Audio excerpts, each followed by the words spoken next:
Yo, what's going on, guys? Welcome back to Bullony Basketball. You already know I'm here with Johnny. How's it going, Johnny?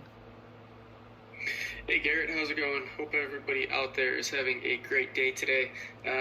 Excited to get into it. Obviously, we'll be the last episode talking about exactly what we saw in the playoffs. Congratulations to the Los Angeles Lakers on winning the championship in 2020. But excited to talk about it and kind of just give some ideas on where we think the league is headed next year. Yeah, as you said, this is going to be the last episode for this season, which has been about a year now. I think like our first episode, I'd have to check the date, but it's pretty close to like exactly a year, which is crazy. We'll never have probably another instance like this again. But I mean, the big topic ever since the last episode, obviously the NBA Finals went on. The Los Angeles Lakers defeated the Miami Heat in 6 games. LeBron James was Finals MVP. So, based off this championship for the Lakers, what do you think it meant with everything going on, especially with, Kobe and Gigi? And what do you think is next for both LA and Miami going into next year? Yeah, absolutely. So, quick clarification, LeBron unanimous Finals MVP for what it's worth. All 11 voters decided to go with LeBron there, which I agree. It looked close within the first couple games, and then AD started to tail off a little, but LeBron's play stayed at that high level that it always does. I think I personally, I can't tell you exactly how much it means for him, but you could kind of tell in listening to the post-game interviews how much it did mean to them, especially Rob Pelinka. I mean, I know he was getting very emotional. And then you have LeBron and AD who are close with Kobe, so I'm sure there was an effect there. And then just with 2020 kind of being the year it has been, I'm sure it felt like a big relief for the Lakers to win it. It's very tough to see exactly where each team is headed next year, because the thing that we really have to think about is just how much money each team's going to have to spend this offseason. So for the Lakers, I fully expect AD to come back and re-sign with the Lakers. He did say that he's going to keep his options open, but it would be shocking if he does not come back with the Lakers. So you still have your dynamic duo, if you will, between LeBron and AD. Then it's just a matter of filling out the rest of their roster, using the best player that they'll get in free agency will be used with their mid-level exception, their MLE. Don't know exactly who that will be. I've seen some reports of people saying maybe the Lakers should go after Jeremy Grant or Danilo Gallinari. But it's hard at this point to exactly say who they're going to go after. But up top, we know that the top two are going to be there, or should be there. And transitioning to the Heat, I think that they're on the right track. Before the finals, I would have said that the player that's upped their value the most in the playoffs would have been either Jamal Murray and or Jeremy Grant. But then after the finals, it's Jimmy Butler by a runway. Had a career year, or had a career 6 games in the finals. So I think they're going to really look to see if they can develop their players more so than go out and get a superstar, because they want to keep that 2021 max slot open for a player such like Giannis. So I expect the big 3 or the big 4, if you will, with Hero, Dragic, Butler, and Adebayo to be back. Although both Crowder and Dragic are free agents, so it should be interesting to see there. I don't want to ramble on too much like a monologue, so I'll let you come in and give your thoughts here. But it's interesting because both these teams, I feel like, are in a situation where they have a lot for the right now, and then they have a lot for the future. Mainly for the Lakers, when you look at it, I mean, they're dynamic duo. Like, LeBron is basically like win now mode because, I mean, he's 35, he's going to be 36 in a few months. So, I mean, he's only got a few more years left. And then Anthony Davis, that's probably the guy they want to build around, like, for the next 10 years.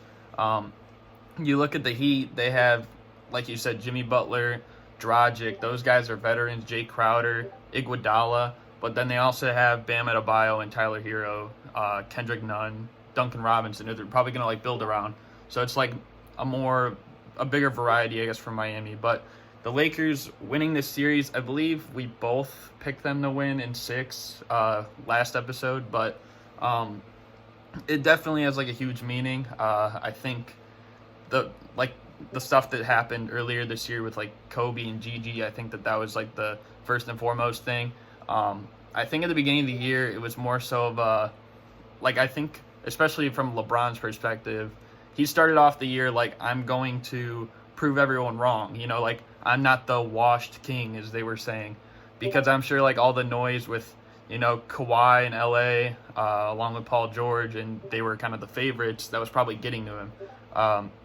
But then, of course, you know, like the stuff that happened with Kobe, I think that was also part of it as well, because, I mean, Anthony Davis even said they never wanted to lose in those Black Mamba jerseys.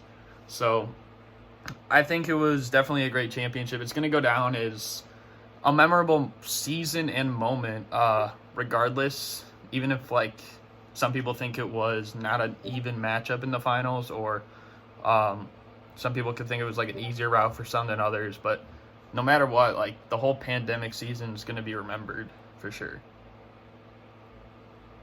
Yeah, and it's really hard to discredit a championship because all a team can do is play who's in front of them. So we can say that the Lakers didn't have to go through the Clippers or go through the Bucks, but it's not the Lakers' fault that the Clippers lost or that the Bucks lost. And so it is really hard to discredit a championship.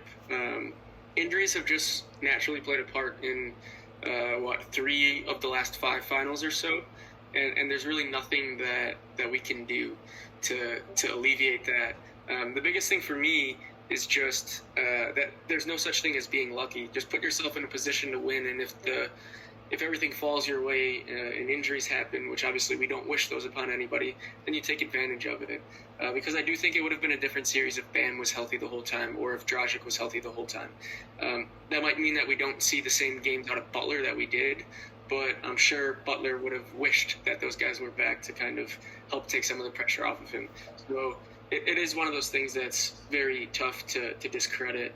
And yeah, of course they didn't want to lose in those Mamba jerseys, although they did lose in the clinching, or in the potential clinching game, but that didn't last long as they ended up blowing in Game 6. Yeah, and I think it's going to be interesting next year because, like, going into this year, of course, like that whole graphic that was made where the Lakers weren't even a top 5 team, that was made like after, I believe, Kawhi and Paul George went to the Clippers, but before they had signed anyone else. Because I think the Lakers only had like 5 guys on their team at that time, and it was like LeBron, AD, I think Caruso was still there, and then like guys that aren't gonna play at all. So, I mean, it made some sense, but I'm sure they used that as motivation for this year. But now they have them ranked the tops, the favorites next year to win. So it's going to be interesting. They're going to be playing from uphill, whereas teams like the Nets, the Clippers, the Bucks, the Warriors will be in there, the Boston, Portland, Denver, all these other teams are going to be below them as well. So, I mean, we'll see from that perspective. I also found it interesting that the Heat are 9th and behind, like, the Sixers and the Mavericks. Like, they just got to the NBA Finals. I don't know how they're 9th. I know the East might be the weaker conference, but 9th? Like, I don't know about that. Yeah, it's tough to say because for the Heat, I don't see them as clear favorites next year in the East, just because we're supposed to see a healthy KD and Kyrie. I still think that the Bucks are probably a better team. The Raptors are going to be good. The Celtics are going to be good. So I could kind of see the Heat at 9, and I could see the Lakers at 1, although I would too move the Heat up a bit in that respect. I think that now we're going to see the Lakers with all the pressure on them, because personally myself, I did think that the Clippers were a much better team than the Lakers at the beginning. And I still do think that they're a better team. I just think that we saw a terrible outing from Paul George, and too many of them. So if that is the Paul George that the Clippers are going to see in the future, then they're in some big trouble, because they mortgaged their whole future for him. So they need at least 1 ring out of this. So, I mean, yeah, I think the Lakers, after winning the championship as they did, do deserve to be that number 1 spot, and I would also move the Heat up as well. Yeah, I just think that they need more respect, because, I mean, getting to the finals is not easy by any means. But we're going to move on here. We have some early predictions that we'll get to, but first, I haven't mentioned our daily picks review. If you guys remember last time, we talked about like the guests we had. So like Pace 2K was on for a week, went 3-4, DSD 2-5, A1 Sports 6-8, Sports Mania 4-3. But we did picks as well for the bubble, and you know I never totaled those up. So My record ended up being 78-72, and Johnny, your record ended up being 79-71. So you beat me by 1 game, which is pretty crazy.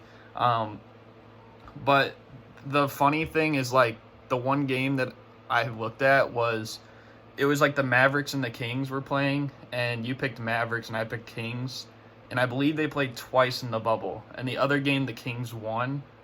Like, if that were switched, like, it could have been different, but it is what it is. I thought that was pretty crazy. That's funny. Well, good picking on your end as well, sir. Thank you. You too. But yeah, we're going to get into the way too early predictions for next year. Obviously, the draft hasn't happened. We haven't seen free agency, and next season hasn't started, obviously.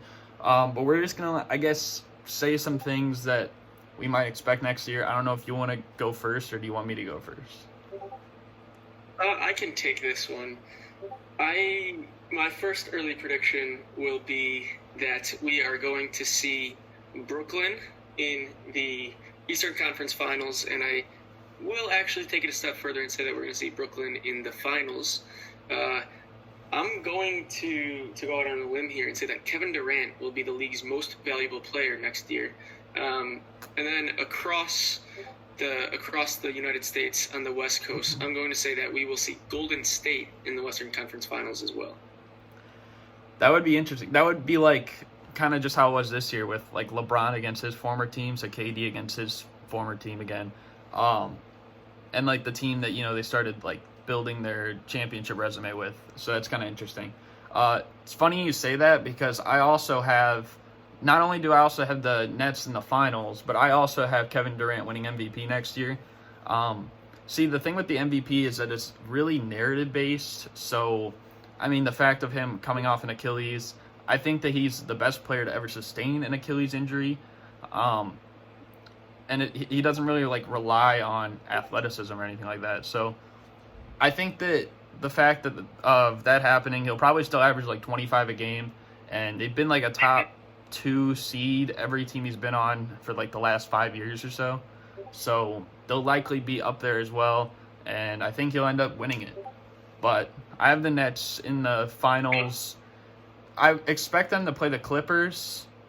But if I were to pick a safe NBA Finals, it would probably be Boston against Denver. Just because, I mean, they're both so young. They're going to get so much better next year.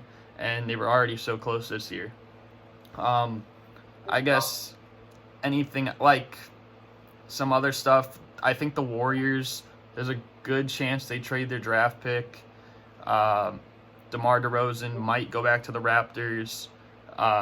I think one of, though, Drew Holiday or Derrick Rose will get traded to the Clippers, whether that's at the beginning of this year or midway through next year. And then some teams that I think will improve and regress next year. I think the Bulls should improve. That's kind of hope saying that just because we're both Bulls fans, but they should improve. I mean, it looks like they're making the right moves. The Warriors will, obviously. The Blazers will, obviously. Maybe the Wizards with John Wall. And then teams that should regress, the Magic, they'll have some injuries. The Thunder, possibly the Pacers if they trade anyone. And the Grizzlies, I think that they had a really good year this year. I don't know if they're going to sustain that next year, though. I'm going to go out, I guess not on a limb and not to increase the bias, if you will, but I'm looking at Wendell Carter as an early most improved player candidate. So that's one. The thing I'm looking at is I'm looking to see if Chris Paul is going to be traded, because I think that he's on his way out from OKC. Outside of that, if I had to pick like a third pick, if you will, I'm going to say that not both. I'm going to say Golden State will trade their pick as well, but I'm going to say that the Bulls trade down from 4. We've seen it a lot with Arturas Carney Silvas, the new GM, when he was with Denver. He traded down quite a bit, and I think that the 4th draft pick in most drafts is a good pick, but in this draft, I think it kind of falls off pretty quickly after the top 3. So I think he's going to look to trade back. Yeah, I have a strong suspicion that Chris Paul will get traded, especially to the Bucks. I don't know. It just seems like they're willing to make that risk, especially since Giannis is going to be in the last year of his deal. So they kind of need to make some noise. And I don't know. I've been looking at this a lot, and I will say this. I know Warriors fans probably won't like this, but there's a good chance they get first rounded. That's kind of a bold prediction considering they've made 5 straight finals. Steph Curry's a multiple-time Finals MVP, but I'm just looking, or a multiple-time MVP, not a Finals MVP. But I'm just looking at, like, the Clippers are the most talented team in the NBA, in my opinion. Denver has so much depth. The Lakers are NBA champions. And I wouldn't sleep on Utah either. I think Utah, going into these playoffs when fully healthy, was a top 3 team in the West. And also, I think Portland, if they're fully healthy, they have a chance. I mean, they weren't even fully healthy when they played the Warriors the year before. And they had all those leads. Yes, they blew them all, but it was pretty close games. I don't know.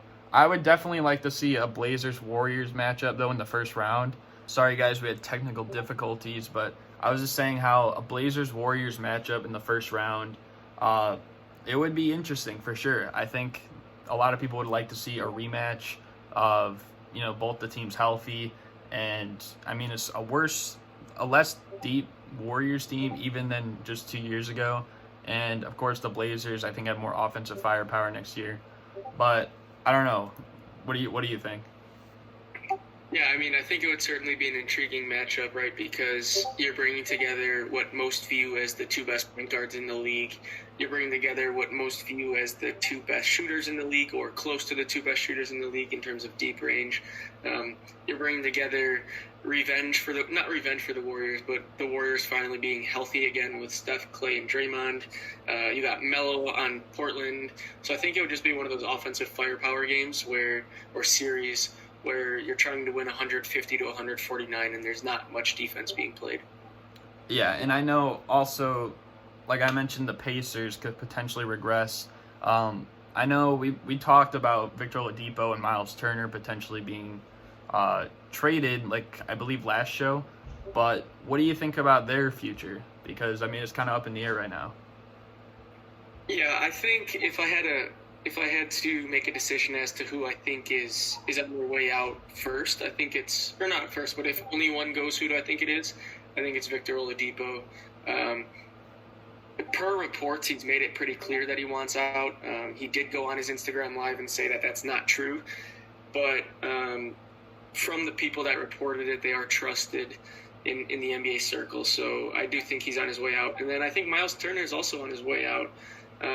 Not necessarily that he's shown displeasement or that he's not happy where he is, but it just seems like him and Sabonis isn't necessarily what they want together, and that Sabonis has taken that step forward, so he probably is their 5, and they might go small with Warren at the 4, so that would leave Miles Turner as the odd man out. But I do think that they could get some pretty good value for him. Yeah, they're definitely a team with a lot of question marks, also with like Nate McMillan being fired too. So they have a lot of holes to fill. But I thought it was interesting that we both picked Kevin Durant to win MVP. I think that's kind of a bold prediction because most people expect that he's not going to be 100% the same after the Achilles. But, I mean, we'll see, I guess. Yeah, it's bold for sure because, A, we don't know how he's going to return physically after it, and B, we just don't know if he's going to need load management and all of that. I guess you have to assume that Giannis is in the conversation, and if he wins 3 years in a row would be historic. But as you said, it is a narrative-based award, so if LeBron does play close to all the games and the Lakers do get that number 1 seed, then it's quite possible that it's him as well. But you have to just think of the top players on the top teams in the league because a lot of it does have to do, or a lot of the MVPs come from teams that are at the top of their division. Right. I completely agree. So before we're going to close out the show, we're going to thank a few people. Want to give thanks to our guests throughout the whole season. So we got Pace 2K, Daily Sports Dosage, also known as DSD, A1 Hoops, Sports Mania, Rayvon Bailey, Jordan Ballify, and of course my friend Xander. All of them came on as a guest at some point during the season. And I guess we could also give thanks to really the NBA for even continuing the season and continuing our season on the show, with like Adam Silver and stuff. Like, that's the fact that they had to go through all this is pretty amazing. So, and they actually got it done. And of course, I want to thank my co-host Johnny for being here through all the episodes with me to talk sports. But yeah, anything that you'd like to say, Johnny? Yeah, of course. I'd like to give a couple shout-outs on my own as well. As you said, to Adam Silver in the NBA, while the Lakers did win it and while there were so many great things that happened within the bubble, I think the top of that list is just that 0 COVID cases. There were 0 COVID cases during the whole stay at the bubble. So it did show that the money and the hard work and all the effort did pay off. I don't think that there's a sport that's run as good as basketball is here, of those big four, that is. So kudos to Adam Silver in the NBA. To all of our listeners, thank you for staying along with us during this journey, during this ride. Certainly wasn't always smooth sailing with COVID and all of that, but we tried our best to get out episodes when we could, and certainly keep you guys informed with what was going on. And to Garrett, you as well, thank you for being here at all times. Thank you for being the man behind the screen, the technical guy, if you will, and for keeping this podcast going. I've had some great fun doing it, and I look forward to future episodes. Yeah, wasn't the most technical today because I wasn't prepared with my Discord settings for being really weird. But yeah, I think it's just great, like Adam Silver, like giving the, like some of the like league reps like some weeks off as well because of like the whole COVID thing that they had to go through. But I mean, it is what it is, and I mean, 45 episodes in a season, pretty insane. We'll probably never see this again, but I mean, who knows? And yeah, I hope you guys enjoyed this episode, enjoyed this whole season talking basketball, and we'll see you guys whenever we decide to fire up Bullony Basketball Season 2, I guess. And we're out. Peace. Peace.